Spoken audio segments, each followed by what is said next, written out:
buongiorno, benvenuti alla TG Sicilia. Le principali notizie. Sciopero generale della CGIL per la riforma fiscale, la sanità contro il lavoro precario.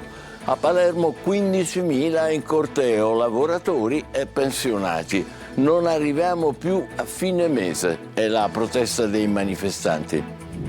Smantellato un traffico illecito di preziosi reperti archeologici tra Italia, Regno Unito e Germania del valore di 17 milioni di euro, 22 arresti, 10.000 beni sequestrati.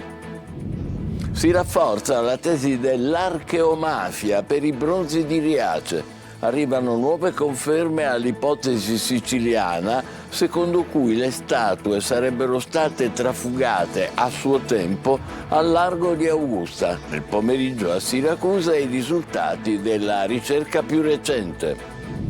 A Siracusa e Catania sequestro milionario per scommesse online e criptovalute a un ex collaboratore di giustizia nuovamente vicino alle famiglie mafiose.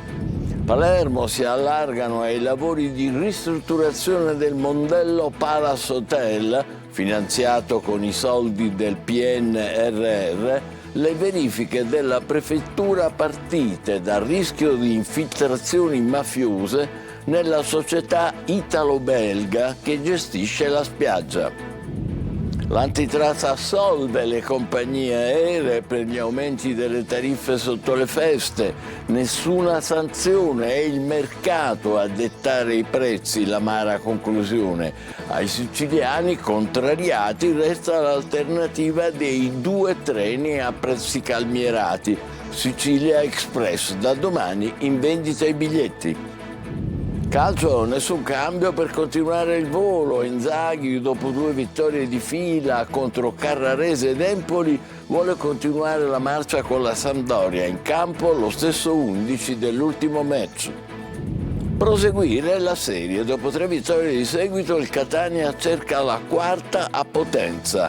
Rossazzurri in campo domenica, domani, dopo la conferenza di Toscano, la partenza per la Basilicata.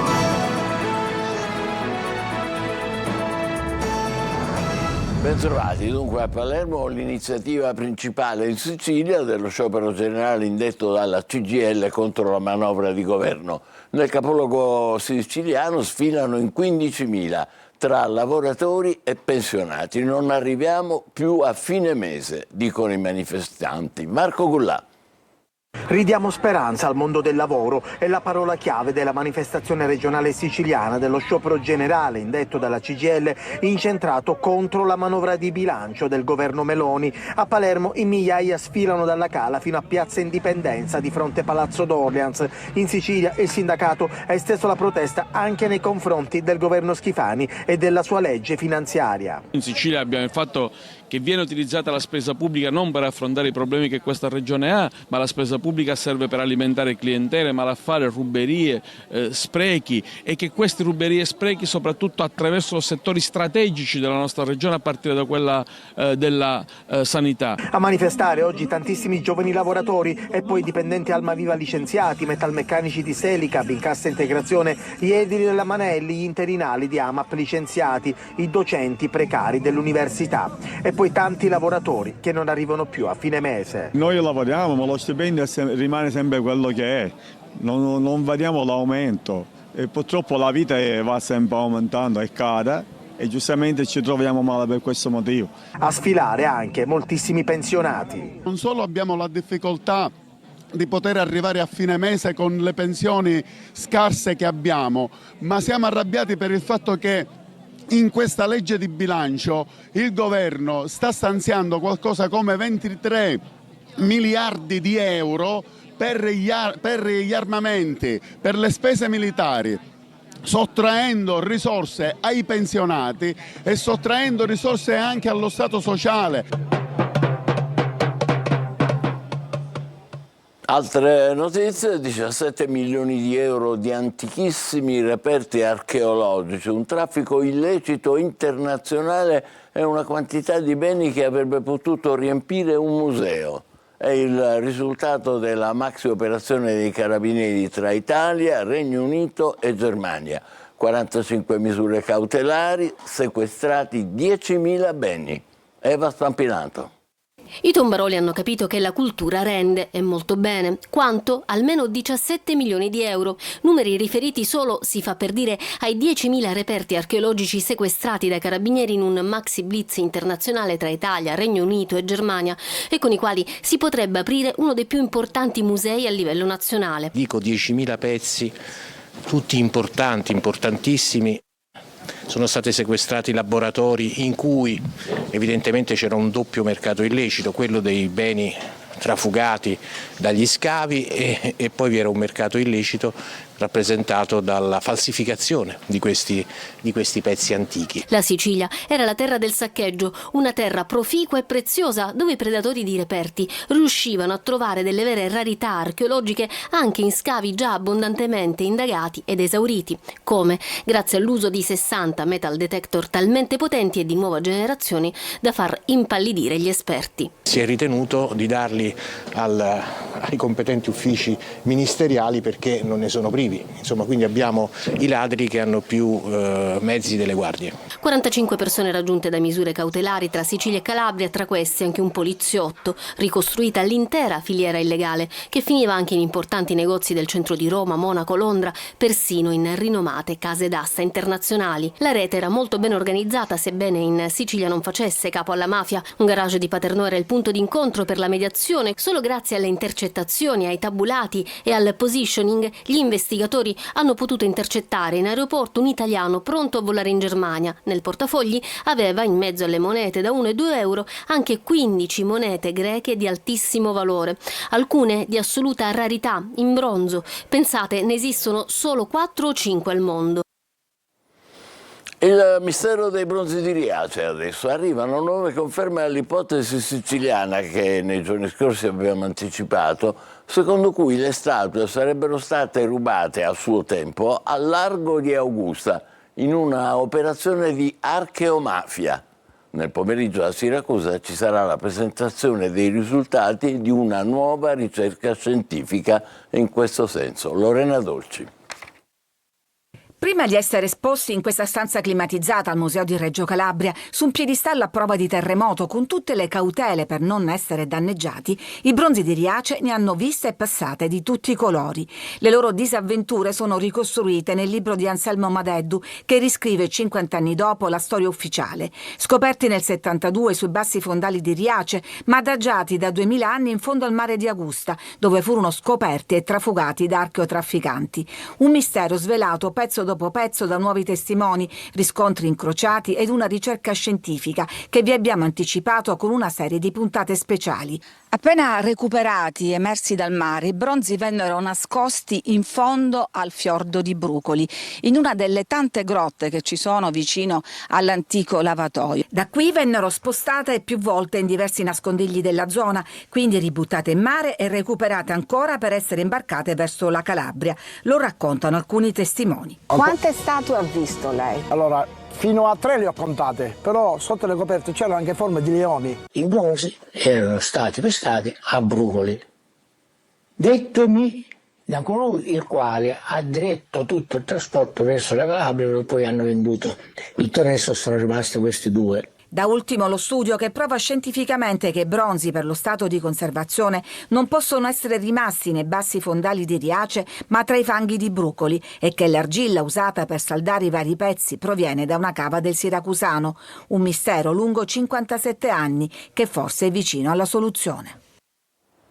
Quindi assolutamente da seguire l'appuntamento di oggi pomeriggio a Siracusa. Passiamo ad altro: sequestro online e criptovalute. Un sequestro milionario per scommesse online all'ex collaboratore di giustizia Fabio Lanzafame, che è considerato oggi vicino alla famiglia mafiosa dei Santa Paola Ercolano e al clan Cappello Bonaccorsi. Adelaide Barbagallo.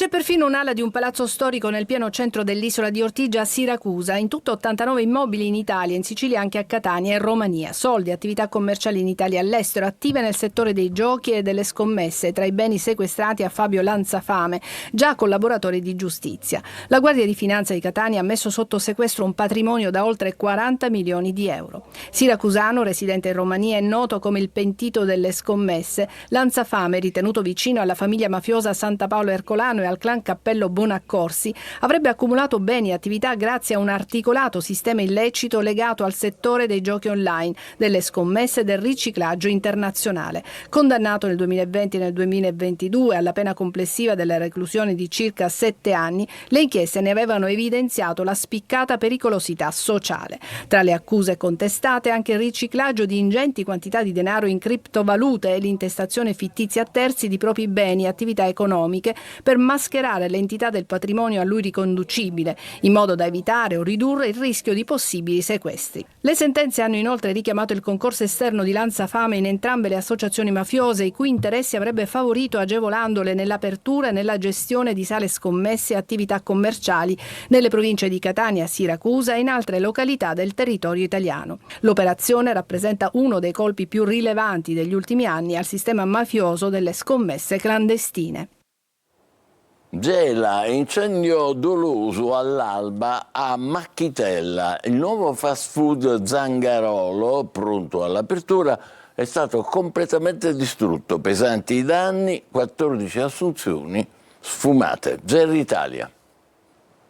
Alle prime luci dell'alba un incendio di natura dolosa ha devastato il fast food Zangaloro, il nuovo punto di ristoro che avrebbe dovuto aprire tra pochi giorni nel quartiere Macchitella. Le fiamme si sono sviluppate davanti all'ingresso e hanno rapidamente invaso tutto il locale già ultimato. I vigili del fuoco hanno trovato l'interno completamente avvolto dalle fiamme e hanno lavorato a lungo per spegnere il rogo. Sul posto anche la polizia, che ha avviato le indagini e ha già sequestrato i video delle telecamere di sorveglianza della zona per individuare i responsabili. Il locale era ormai pronto, mancava solo l'allaccio del contatore elettrico. Il titolare ad oggi non aveva ricevuto alcuna richiesta o minaccia. Diciamo che non abbiamo avuto fino ad oggi nessun contatto da nessuno, non pensavamo a una cosa del genere. Oltre ai danni materiali, diverse decine di migliaia di euro, resta il contraccolpo per le 14 assunzioni già avviate, tutte destinate a personale gelese. Non hanno fatto un disturbo a noi, ma pensando che un locale del genere dovrebbero venire dalle 12-15 persone a lavorare, insomma, della città di Gela. Perciò lo smacco l'hanno fatto alla città di Gela, non a noi. Ed è tanta la rabbia per il titolare che quando gli chiediamo se è pronto a riaprire il locale risponde così. Vediamo. Un progetto imprenditoriale cancellato prima ancora di partire. Le indagini sono tuttora in corso. Palermo si allargano anche ai lavori di ristrutturazione del Mondello Palace Hotel, finanziati con i soldi del PNRR, le verifiche della prefettura partite dal rischio di infiltrazione nella società italo-belga che gestisce la spiaggia, infiltrazioni mafiose. Maglio Viola. Dopo la spiaggia e lo stabilimento balneare di Mondello, anche il Palace Hotel della borgata marinara di Palermo finisce nel mirino della prefettura, o quantomeno i lavori della ristrutturazione del grande albergo in corso da quasi 2 anni e che dovrebbero concludersi nell'aprile del 2026 per procedere al rilancio della struttura in franchising con Accor Hotel, il grande gruppo francese. Il grande albergo di proprietà della Immobiliare Turistica SPA è al centro di un accordo di franchising fra la italo-belga, che gestisce la spiaggia anche, e la Accor. I lavori di ristrutturazione per 1.400.000 euro sono in parte finanziati con il PNRR, un contributo a fondo perduto di poco più di 900.000 euro. Ma secondo le ultime inchieste, ad eseguire le opere sarebbe la GM Edil, la società della famiglia Genova, già destinataria di interdittiva antimafia ed esclusa dai fornitori della italo-belga dopo l'esplodere della polemica sul rischio di infiltrazioni. Ai cancelli del cantiere del Mondello Palace Hotel campeggia proprio un cartello della GM Edil. CGIL. Ma la italo-belga nega che l'appalto sia in carico all'impresa di Genova, coinvolta soltanto in una porzione dei lavori secondari come montaggi e smontaggi, messa in sicurezza e sgomberi conservativi. Incarichi affidati la scorsa estate, quindi 5 o 6 mesi fa, contemporaneamente a quelli riguardanti la spiaggia. Il prefetto ora vuole vederci chiaro e ha convocato l'impresa, poi deciderà cosa fare. Per Mondello però è allarme. Una grande impresa come quella albergo era attesa alla riapertura con speranze per il turismo e per il lavoro. Le ombre scure che si addensano rischiano di completare il percorso di stop al rilancio di Mondello che sembrava iniziato. Caro voli nelle feste, beffa dell'antitrust che assolve le compagnie aeree e conclude nessuna pratica scorretta. L'agenzia insiste nel dire che è il mercato a dettare i prezzi che sono saliti a livelli astronomici. Per fortuna da domani sarà possibile acquistare i biglietti del treno Sicilia Express a tariffe calmierate. Adelaide Barbagallo. Caro voli nei periodi delle feste, è il mercato a dettare i prezzi. Questa è la conclusione in soldoni dell'antitrust che assolve le compagnie aeree che non avrebbero nessuna responsabilità sui prezzi esorbitanti sui voli da e per la Sicilia, così come per la Sardegna nei periodi di maggiore richiesta, in primis a Natale e Pasqua.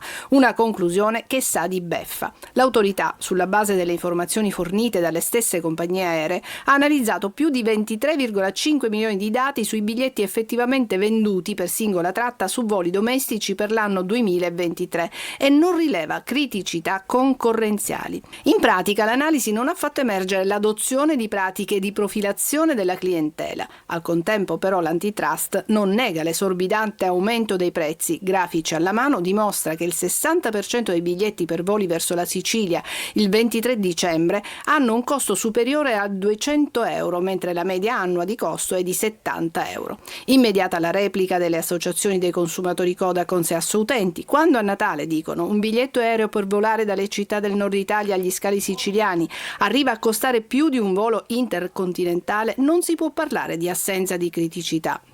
Consumatori invoca la continuità territoriale per risolvere alla base il problema. La Regione intanto cerca in qualche modo di tamponare. Da domani a mezzogiorno sarà possibile acquistare i biglietti del treno Sicilia Express a prezzi calmierati da 24,90 a 29,90 euro. Il pronto soccorso dell'Umberto I di Siracusa nella bufera. 2 pazienti hanno denunciato di essere stati maltrattati dal personale, in particolare un infermiere è accusato di aver insultato una donna. Lei chiedeva del medico e lui le ha risposto: il veterinario non c'è. L'azienda sanitaria si è subito scusata, ha avviato un'indagine, ma il Codacons ha presentato un esposto in procura. Francesco Aloi. Chiede di parlare con un medico e l'infermiere risponde che il veterinario è andato via. È accaduto all'Umberto I a Siracusa e a raccontarlo è la signora Maria, una paziente che si era presentata al pronto soccorso. Si è sentita umiliata, maltrattata, derisa anche per il suo peso di 147 kg.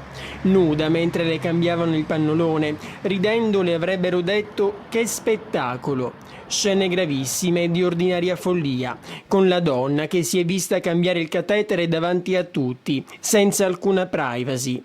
L'umanità e il rispetto che dovrebbero prevalere in un luogo del genere, del tutto latitanti. La struttura ospedaliera non va. Le attese sono lunghissime, dalle 9 che siamo qua. Fatti il conto, sono le 5:30, non so se hanno dato ancora soccorso. E uomini e donne sono tutti insieme? Sono tutti insieme, sì. Già qualche giorno fa era arrivata un'altra denuncia, questa volta da un uomo. Anche lui si era sentito trattato come un animale. Per questo il Codacons ha presentato un esposto in procura. Abbiamo peraltro chiesto una visita ispettiva al Ministero della Salute e contiamo nei prossimi giorni di incontrarci con i vertici dell'ASP. L'azienda sanitaria si era già scusata per il primo caso e lo fa anche adesso. Il commissario straordinario Chiara Serpieri ha subito avviato un'indagine interna, assicurando sanzioni.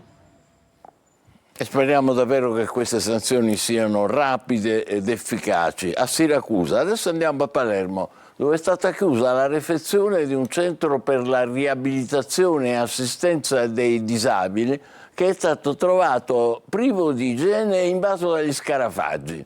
I controllori dei carabinieri del NAS nella struttura, che ospita 60 pazienti, hanno accertato le carenti condizioni igienico-sanitarie nel laboratorio per la preparazione dei pasti. Immaginate. Da domani a Catania Arte Ecclesie, un percorso per pellegrini e visitatori che vogliono conoscere i tesori dell'arcidiocesi, quindi fede ma anche cultura. Simone Mazzone. Si chiama Arte Ecclesie Catania ed è un innovativo parco culturale con percorso turistico integrato che mira a valorizzare il patrimonio ecclesiastico della città, coniugando fede, arte e turismo. Si parte sabato 13 dicembre grazie alla sinergia tra Arcidiocesi e la società catanese Arca, già gestore del Museo Diocesano, che da oggi mette in rete anche alcuni degli straordinari luoghi di culto e cultura: la cattedrale, le terme achilliane, la collegiata e il trittico agatino. Arte Ecclesie è il progetto che vuole valorizzare due cose: il patrimonio artistico ecclesiale e soprattutto il culto di Sant'Agata, che è il punto centrale di Catania. Non solo un percorso culturale, ma soprattutto una promozione integrata e sistemica dei beni ecclesiastici per la città di Catania. Con la diocesi vuole offrire una fruizione che accompagni tutto l'arco della giornata, perché finora le nostre chiese durante l'ora di pranzo per lo più erano chiuse, mentre tanti turisti arrivano proprio a quell'ora. Il progetto stabilisce inoltre l'estensione dell'orario di apertura dei monumenti coinvolti, nuove regole per ticket d'ingresso e prenotazioni con percorsi e visite guidate personalizzate. Saranno inoltre allestiti un bookshop all'ingresso del Museo Diocesano e un infopoint dove pellegrini e turisti potranno ricevere informazioni, acquistare biglietti e prenotare visite. Davvero c'è di tutto, è il momento della nostra pausa per il calcio. In Serie B stasera torna in campo il Palermo, che al Barbera ospita la Sampdoria, mentre domenica il Catania va in trasferta sul campo del Potenza. Vi aspetto.